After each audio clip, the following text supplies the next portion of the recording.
포악한 자여, 네가 어찌하여 악한 계획을 스스로 자랑하는가? 하나님의 인자하심은 항상 있도다. 내 혀가 심한 악을 꾀하여 날카로운 삭도같이 간사를 행하는도다. 내가 선보다 악을 사랑하며 의를 말함보다 거짓을 사랑하는도다. 셀라. 간사한 혀여, 너는 남을 해치는 모든 말을 좋아하는도다. 그런즉 하나님이 영원히 너를 멸하시며 너를 붙잡아 내 장막에서 뽑아내며 살아있는 땅에서 내 뿌리를 빼시리로다. 셀라. 의인이 보고 두려워하며 또 그를 비웃어 말하기를 이 사람은 하나님을 자기 힘으로 삼지 아니하고 오직 자기 재물의 풍부함을 의지하며 자기의 악으로 스스로 든든하게 하던 자라 하리로다. 그러나 나는 하나님의 집에 있는 푸른 감람나무 같으며 하나님의 인자하심을 영원히 의지하리로다. 주께서 이를 행하셨으므로 내가 영원히 주께 감사하고 주의 이름이 선하심으로 주의 성도 앞에서 내가 주의 이름을 사모하리이다. 아멘. 저는 오늘 본문의 말씀을 근거로 푸른 감람나무라는 제목으로 함께 귀한 은혜의 시간을 나누기 원합니다. 네, 여러분, 오늘 함께 합독한 본문 시편 52편의 말씀의 배경은 다윗이 사울의 핍박으로 인하여서 노비라고 하는 땅으로 피신하였을 당시의 상황을 보여주고 있습니다. 당시 도액이라고 하는 사람의 밀고가 있었는데 이로 인해 제사장 아히멜렉과 그의 일족 85인이 몰살당하는 그러한 사건을 배경으로 하고 있습니다. 사실 이 학살 사건은 잔인하게 이를 데 없는 그렇게 참혹한 사건이었지만 이 사건 자체에 대한 언급은 본문에선 일체 언급되어 있지는 않습니다. 대신 그 학살 사건을 염두에 두고 그 죄악을 생각했을 때 당장 심판을 받아야 하는 것이 당연한 이치이지만 구속사적인 계획을 이루시기 위해 오래 참고 기다리시는 인자하신 하나님, 그 하나님의 성품을 또 악용하여 계속해서 악을 일삼는 자들이 당하게 될 어떤 심판의 메시지를 과감하게 선포하고 있습니다. 자, 또한 악인들에게 핍박받는 의인은 비록 현재는 고난을 받아서 고통 가운데 신음하고 괴로워하고 있지만 끝까지 하나님의 길로 나아가게 되었을 때 결국에는 푸른 감람나무와 같이 형통하게 될 것임을 우리에게 알려주고 있다는 것입니다. 자, 이러한 본 시편의 내용을 좀 더 세부적으로 우리가 살펴보면 먼저 1절에서 5절은 아히멜렉이 다윗을 도와준 사실을 사울에게 보고한 도액을 염두에 두고 악행을 일삼는 자들이 받게 될 하나님의 심판에 대해 경고하는 그러한 내용을 담고 있습니다. 다음으로 6절부터 9절까지의 내용은 도액의 멸망을 목격한 다윗의 찬양으로서 악인의 멸망과 의인의 형통에 대해서 찬송하는 다윗의 노래입니다. 자, 먼저 본문 시편 52편 1절의 말씀을 보면 포악한 자여, 네가 어찌하여 악한 계획을 스스로 자랑하는가? 하나님의 인자하심은 항상 있도다라고 말씀해 주는 내용을 우리가 확인해 볼 수가 있습니다. 자, 여러분, 여기서 서두에 표현된 포악한 자, 이 포악한 자란 자신의 탐욕을 채우기 위해서 사울에게 밀고 했던 도액을 뜻합니다. 자, 도액은 누구일까요? 도액은 누구냐? 에서의 후손인 에돔 사람으로 당시에 사울의 목자장에 위치해 있었던 그러한 위인이었습니다. 자, 다윗이 사울의 핍박을 피해서 이 노비라고 하는 땅에 이르렀을 당시 마침 그곳에는 도액이라고 하는 자가 있었습니다. 그는 다윗이 사울에게 쫓기고 있다는 것과 사울이 다윗의 위치를 간절히 찾고 있다는 것을 모두 파악하고 있었습니다. 그래서 다윗의 위치를 사울 왕에게 밀고 하면 자기에게 많은 보상이 따를 것이라는 것도 분명히 인지하고 있었다는 것입니다. 자, 그래서 그는 사울에게 아히멜렉이 다윗을 도와주었던 일을 고발했습니다. 그런데 도액은 이러한 일을 사울 왕에게 고하면서 다윗이 아히멜렉에게 왕명을 수행하고 있다고 거짓으로 고한 사실만큼은 말하지 않았다는 것입니다. 자, 사실 아히멜렉은 다윗이 사울에게 쫓기고 있다는 사실을 전혀 눈치채지 못하고 있었던 상황이었습니다. 자, 그럼 왜 도액이 이와 같이 말했을까요? 자, 왜냐하면 모든 사실들을 다 낱낱이 아뢰게 되면, 낱낱이 말씀을 드리면 다윗을 도운 아히멜렉을 반역자로 몰아서 처형할 수 없게 되고, 그리하면 자기에게는 아무런 이익도 없었을 것이기 때문입니다. 결국 아히멜렉과 그의 일족 85인은 도에게 이러한 간교한 계략으로 인하여서 무참히 살육을 당하고 말게 된 것입니다. 자, 그런데 여러분, 여기서 포악한 자, 이 포악한 자라는 말은 본래 영웅을 뜻합니다. 영웅을 뜻하는데, 즉 다윗은 간악한 악인에게 영웅이란 칭호를 붙여주었다는 것이죠. 자, 참으로 이해하기 어려운 내용이 아닐 수가 없습니다.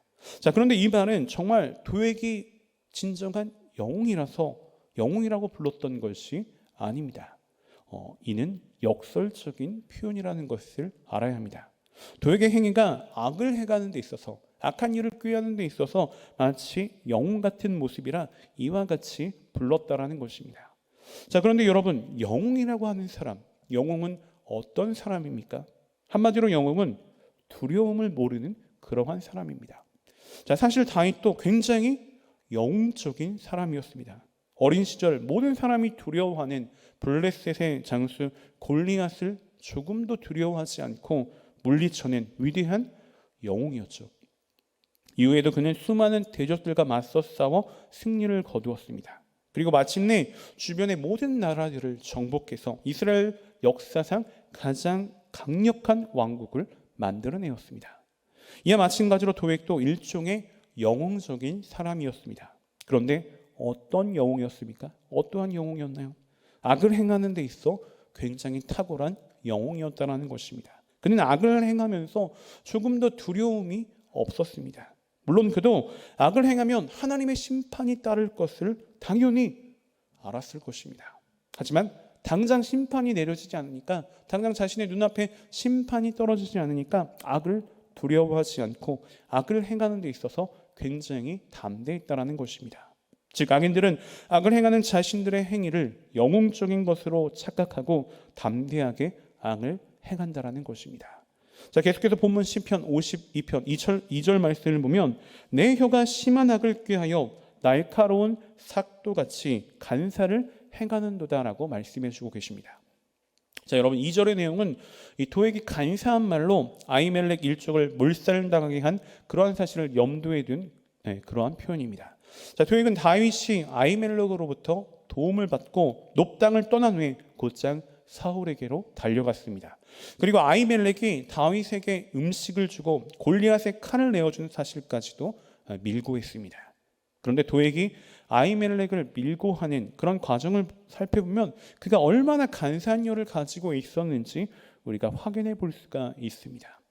여러분, 사실 다윗은 아히멜렉 집에 도착했을 때 앞서 말씀드린 바와 같이 자신이 사울에게 쫓기고 있다는 사실을 조금도 말하지 않았습니다. 이 모든 사실을 숨겼죠. 대신 사울의 명으로, 사울의 사위였으니까 사울의 명으로 이곳에 왔다라고 거짓말을 했습니다. 살기 위해서 다윗이 이와 같이 거짓말을 했던 것이죠.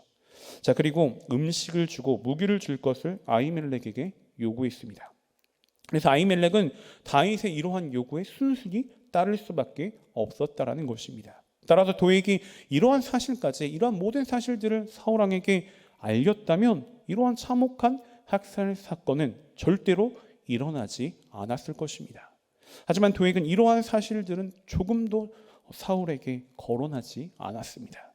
오직 아히멜렉이 다윗을 도왔다, 반역자 다윗을 도왔다고만 밀고 했다라는 것입니다. 자, 여러분, 도액이 이처럼 아히멜렉을 반역자로 밀고 한 것은 무엇 때문이라고요? 무엇 때문이죠? 자신의 이기적인 탐욕을 채우기 위한 그러한 사실이었다는 것입니다. 즉, 사울의 마음을 얻음으로써 뭔가 출세를 하고자 했던 이기적인 탐욕이 불러온 그러한 결과였다는 것입니다. 결국 이러한 도액의 간악함은 참혹한 학살 사건을 불러일으키고 말게 된 것입니다. 여러분, 우리는 이러한 사실을 통해 혀의 참담한 파괴력을 확인해 볼 수가 있습니다. 사실 혀는 우리의 지체 가운데, 우리 지체 중에서 굉장히 작은 지체 중에 하나입니다. 하지만 그 파괴력은 어떠합니까? 그 파괴력은 어떻죠? 그 어느 지체보다도 강하게, 강력하게 나타난다는 것입니다. 혀는 한번 잘못 사용해버리면 순식간에 수많은 생명도 빼앗아갈 수가 있다는 것입니다. 물론 혀의 이 강력한 힘은 잘만 사용하면 위대한 결과를 얻어낼 수도 있습니다. 낙심에 빠져 있는 사람에게 다시 일으켜 세우는 그런 따뜻한 위로의 말을 할 수도 있고, 하나님의 영광을 드높여서 하나님의 능력을 불러일으키게 하는 그러한 도구로 사용될 수도 있습니다. 또한 서로 적대적인 관계에 있는 그런 관계의 어려움을 화합하게 만드는, 그러한 적을 친구로 바꾸게 만드는, 변화시키는 그러한 역할을 혀가 할 수도 있는 것입니다. 그런데 문제는 무엇입니까? 혀를 잘못 사용했을 때의 경우입니다. 혀를 한번 잘못 사용해버리면 한 사람의 인생을 파괴하는 무서운 결과를 초래할 수도 있다는 것입니다. 그렇게 여러분, 우리는 혀의 사용을 절제합니다. 혀의 사용을 절제하고 꼭 필요한 말, 또한 다른 사람을 살리는 말을 우리가 일삼아야 합니다. 다른 사람을 또한 격려하는 말, 또한 다른 사람에게 유익을 주는 아름다운 말을 우리가 사용해야 한다는 것입니다. 다른 사람들을 비방하거나 음해하는 그러한 데 쓰는 우리의 혀가 되어서는 결코 안 될 것입니다. 계속해서 본문 시편 52편 5절의 말씀을 보면, 그런즉 하나님이 영원히 너를 멸하시며 너를 붙잡아 내 장막에서 뽑아내며 살아있는 땅에서 내 뿌리를 빼시리로다. 자, 여러분, 여기서 그런즉, 처음에 나오는 그런즉이라는 표현은 다른 사람을 망하게 하는 말을 좋아함으로라는 뜻을 의미합니다. 즉, 하나님께서는 혀로 악을 일삼아 다른 사람을 망하게 한 악한 자를 영원히 멸하겠다, 영원히 멸해서 다시는 회복할 수 없도록 심판하시겠다라는 그러한 경고의 메시지인 것입니다. 자, 여러분, 우리는 도액이 어떠한 치유를 맞았는지, 어떤 결말을 맞았는지 사실 성경을 통해서 확인해 볼 수는 없습니다. 그가 얼마나 오래 살았는지도 우리는 성경을 통해 파악할 수는 없습니다. 추측하면 사울 시대에는 그의 이러한 행동을 통하여서 잠시나마 번영했을 수도 있었을 것입니다. 그러나 다윗 시대에는 그가 온전하지 못하였을 것입니다. 그는 간교한 말로 무고한 사람들을 죽음으로 몰아넣었고, 이로 인해 엄청난 처벌을 받았을 것입니다. 여러분, 우리가 이러한 사실을 통해 알 수 있는 것은 무엇입니까? 악인의 최종적인 결과는 영원한 멸망이라는 것입니다. 악인들은 그들의 악행을 통해 일시적으로 번영하고 번성할 수는 있습니다. 때론 일평생 동안 평안하게 살다가 죽을 수도 있을 것입니다. 그러나 여러분, 우리 인간의 육신적인 죽음이 우리 인간의 최종적인 결론은 아니라는 것을 우리가 분명히 알고 있어야 합니다. 성경에선 사람은 죽는 것으로 모든 것이 끝나는 것이 아니라 죽음 이후에는 심판이 있다고 분명히 알려주고 있습니다. 그리고 그 심판에 따라 인간의 최종적인 상태가 결정된다고 우리에게 분명히 말씀해주고 계십니다. 즉, 선한 일을 행한 자는 영원한 생명에 이르게 되는 것이고, 악한 일을 도모하는 자들은 영원한 멸망에 들어간다는 것입니다. 그러므로 여러분, 우리 그리스도인은 세상에서 어떠한 고난과 고통을 당한다 할지라도 절대 낙심해서는 안 되는 것입니다. 또 반대로 악인들의 형통을 보고서도 부러워하거나 좌절해서는 안 되는 것입니다. 우리는 의인과 악인에게 주어질 최종적인 그러한 상태를 기대하며 고난의 상황 가운데서도, 고통의 상황 가운데서도 끝까지 인내하고 악인의 형통으로 인해 낙심하거나 좌절해서는 안 된다는 것입니다. 계속해서 본문 시편 52편 6절에서 8절의 말씀을 보면, 의인이 보고 두려워하며 또 그를 비웃어 말하기를, 이 사람은 하나님을 자기 힘으로 삼지 아니하고 오직 자기 재물의 풍부함을 의지하며 자기 악으로 스스로 든든하게 하던 자라 하리로다. 그러나 나는 하나님의 집에 있는 푸른 감람나무 같으며 하나님의 인자하심을 영원히 의지하리로다. 아멘. 자, 여기서 6절의 내용을 보면 의인이 보고 두려워하며라고 표현된 내용을 확인해 볼 수가 있습니다. 자, 그럼 여기서 의인이 보는 것은 무엇일까요? 의인이 목도하는 것은 무엇입니까? 5절에서 말해주고 있는 그러한 내용입니다. 즉, 하나님에 의해서 악인이 뿌리채 뽑히는 그러한 사실이죠. 자, 그런데 여러분, 여기서 의인이 악인의 파멸을 보고 두려워하는 것은 무엇 때문입니까? 악인의 파멸이 그만큼 심각하기 때문에 그렇습니다. 악인을 철저하게 멸하시는 하나님의 공의와 권능이 경건한 두려움을 불러일으켰기 때문입니다. 실제로 하나님께서는 최종적으로는 악인들의 뿌리를 뽑아 그들로 하여금 다시는 회복할 수 없는 영원한 파멸에 이르게 할 것입니다. 자, 그에 반해서 의인은 어떻게 됩니까? 8절에서 말씀해 주는 바와 같이 오직 나는 하나님의 집에 있는 푸른 감람나무 같으며 라고 말씀해 주셨죠. 여기서 푸른 감람나무는 무엇을 뜻합니까? 뿌리가 뽑힌 나무와는 대조적인 것으로 형통과 번영을 뜻하는 것입니다. 즉 의인은 악인이 철저하게 파멸되었을 때 그와는 대조적으로 번영과 형통을 누리게 된다는 것입니다. 사랑하는 여러분, 본문에서 알려주는 바와 같이 일시적으로는 악인이 세상 가운데 잘 될 수 있습니다. 번영할 수 있습니다. 형통할 수 있습니다. 반대로 의인들은 이 악인들로 인해서 고통 가운데 신음할 수 있습니다.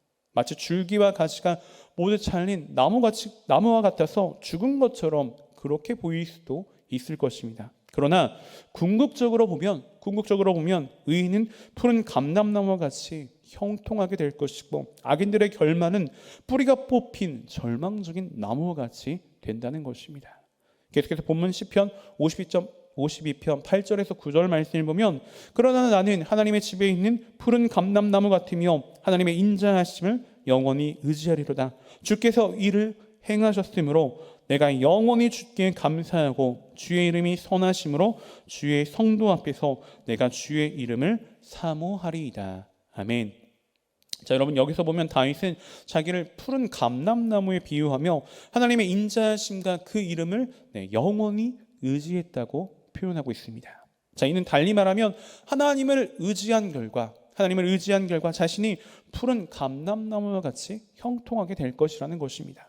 여러분 우리는 여기서 다윗이 자기 자신을 푸른 감람나무에 비유하고 있음을 주목해 볼 수 있어야 합니다. 자, 푸른 감람나무는 무엇을 상징할까요? 무엇을 상징합니까? 번영과 형통을 상징합니다. 자, 그런데 다윗은 당시 상황이 어땠습니까? 형통한 상황이 아니었습니다. 번영했던 상황이 아니었습니다. 당시 사울에게 쫓겨다니면서 영적으로나 육적으로나 매우 곤핍한 그런 상태에 있었다는 것입니다. 나무로 비유하면 다윗은 줄기와 가지가 다 잘려난 것 같은 비참한 참혹한 상태에 있었습니다. 그리고 자신을 도와준 사람들이 그렇게 무참하게 살육당하는 그런 모습을 보면서 굉장히 마음이 어려웠을 것입니다. 그런데도 그는 자신이 장차 푸른 감람나무와 같이 될 것이라고 선포하고 있다는 것입니다. 그리고 그 이유는 자기는 하나님의 인자하심과 또 그의 이름을 의지하기 때문이라고 표현해주고 있습니다. 여러분, 이러한 다윗의 확신의 결과는 무엇이었습니까? 우리 모두가 다 아시는 바와 같이 다윗은 그의 확신대로 푸른 감람나무와 같이 형통하게 되었습니다. 풍성하게 되었습니다. 하나님은 죽은 자와 같은 다윗을 다시 일으켜 세우셔서 푸른 감람나무가 되게 하셨다는 것입니다. 비록 가정 가운데서는 다윗이 죽은 나무와 같은 참혹한 고통이 따랐지만 결코 죽은 것이 아니었습니다. 그는 겨우 그루터기만 남은 것 같은 그런 절망적인 상황이었지만 그의 뿌리는 하나님의 은혜 가운데 담겨져 있었습니다. 즉 다윗은 생명의 근원이신 하나님께 뿌리를 내림으로 하나님의 정하신 때가 이르게 되자 다시 줄기를 내고 잎사귀를 내어 웅장한 푸른 감람나무로서의 아름다운 자태를 뽐내게 되었다라는 것입니다. 실제로 다윗은 자신을 박해했던 사울과는 비교도 할 수 없을 정도로 번성했고 또한 모든 일에 형통했습니다. 그는 이스라엘 역사상 가장 강하고 하나님께 인정받는 훌륭한 성군이 되었습니다. 이렇게 하나님께 뿌리를 내린 자는 당장은 죽은 것과 같다 할지라도 결국에는 푸른 감람나무와 같이 형통하게 된다는 사실을 우리에게 분명히 보여주는 것입니다. 이제 말씀을 정리하겠습니다. 사랑하는 여러분, 이 세상 가운데는 악을 행하는 포악한 자들이 참으로 많습니다. 그들은 악을 행하는 그러한 일에 있어서 영웅적인 존재들입니다. 그리고 그들로 인해서 우리 의인들은 수없이 고난을 당하고 있으며 그러한 상황은 의인들로 하여금 낙심 가운데 절망 가운데 빠지게 할 수도 있는 것입니다. 그러나 악인들의 형통은 그리 오래가지 않는다는 것을 우리가 분명히 인식하고 있어야 합니다. 그들의 번영과 그들의 형통은 기껏해야 이 세상에서 사는 유한한 시간까지입니다. 그에 반해 우리 그리스도인들의 마지막, 그리스도인들의 결론은 영원한 번영과 형통이라는 것입니다. 사랑하는 여러분, 잠시의 형통과 번영 뒤에 영원한 파멸을 원하시겠습니까? 아니면 일시적인 고난과 고통 뒤에 영원한 번영과 형통을 원하시겠습니까? 우리는 잠시와 영혼의 가치를 결코 바꾸어서는 안 될 것입니다. 항상 주님을 의지하면서 주님이 원하시는 선한 길로, 아름다운 길로 나아갈 수 있는 저와 여러분, 우리 모두가 되시기를 주님의 이름으로 소원하고 축복하며 말씀을 마치겠습니다. 기도드립니다. 할렐루야. 사랑과 자비가 풍성하신 참으로 좋으신 하나님, 오늘 말씀을 통해 은혜 주시고 귀한 깨달음 주시니 감사드립니다. 오늘 저희들에게 주신 말씀과 같이 우리는 푸른 감람나무와 같은 형통한 자가 되기를 원합니다. 주님의 뜻을 이루는 과정 가운데 어려움이 있을 수 있고 고난이 있을 수 있고 고통이 있을 수 있지만 절대 낙심하거나 쓰러지지 않도록 주께서 그 모든 발걸음을 붙잡아 주시고 인도하여 주시옵소서. 악인의 조소와 방해 가운데서도 성령께서 힘을 주시고 은혜 허락하여 주시사 그 결말의 모습이 아름답게 하시고 푸른 감람나무와 같이 풍성한 열매를 거둘 수 있도록 주님 인도하시고 역사하시고 축복하여 주시옵소서. 거룩하신 하나님, 이제 또 저희가 정성껏 준비한 예물을 주님 앞에 드립니다. 드려지는 모든 손길 속에 주님의 한없는 은혜와 사랑이 가득히 채워지게 하시고 이 예물이 쓰여지는 모든 곳 가운데 그리스도의 영광만이 아름답게 드러나게 하여 주시옵소서. 감사드리며 모든 말씀 살아계신 예수 그리스도를 받들어 간절히 기도 올리옵나이다. 아멘.